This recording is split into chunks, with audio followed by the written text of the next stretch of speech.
Hello friends, तर मी आहे तुमचा लाडका बनी आणि आज मी घेऊन आले तुमच्यासाठी एक छानशी गोष्ट जिचं नाव आहे अतिलोभ आणि जादूचे बदक.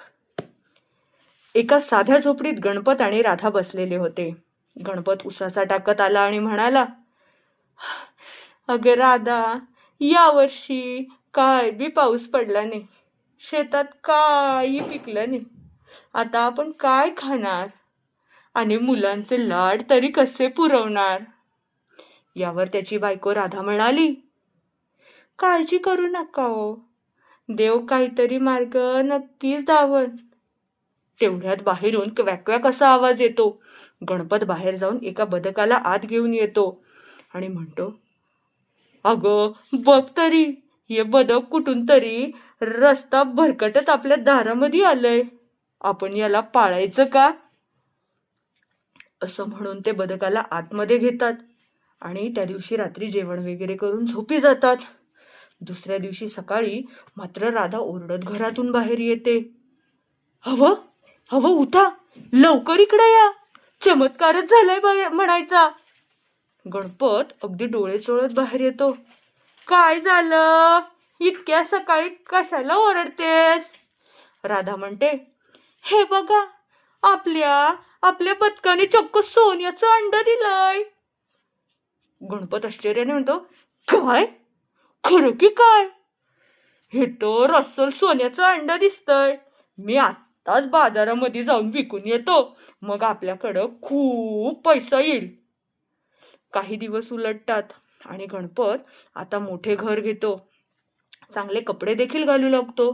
आणि असंच एका दिवशी रात्रीच्या वेळी गणपत एकटाच विचार करत बसला होता आणि स्वतःशीच पुटपुटत होता,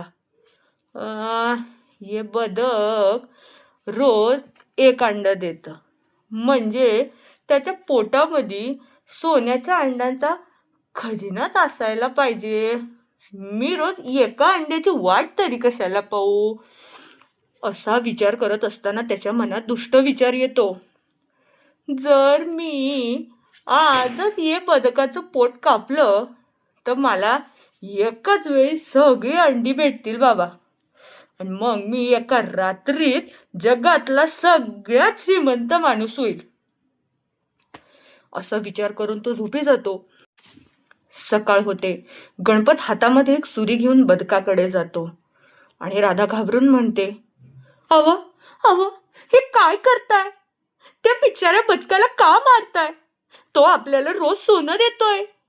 गणपत म्हणतो, हे तू ग बस ग, तुला काय बी कळत नाही, मला आजच सगळं सोनं पाहिजे.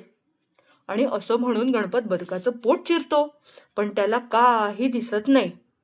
आणि गणपत जोराने ओरडतो, अरे बापरे, हे काय झालं? त्याच्या पोटात एक बी अंड नाही, ये तर साधं बदक निघालं. राधा रडत रडत म्हणते, अव अव तुम्ही हे काय केलं? तुमच्या लोभापायी आपण सगळ्या जादूचं बदक गमावलं. आता आपल्याला काय बी मिळणार नाही. गणपत डोके धरून बसतो आणि राधाला म्हणतो, राधा राधा माझी लय मोठी चूक झाली, मी गुन्हा केला, मला माफ कर बाई. बघा मुलांनो, आपण या गोष्टीतून हाच धडा घ्यायचा आहे की अतिलोभ हा नेहमीच नाशाला कारणीभूत ठरतो. जास्त हाव धरली की जे हातात आहे ते देखील नेहमीच निघून जाते. Y Y. अतिलोभामुळे नाश होतो. जेव्हा तुमची इच्छा खूप जास्त असते तेव्हा तुमच्याकडील सर्व काही निसटून जाते.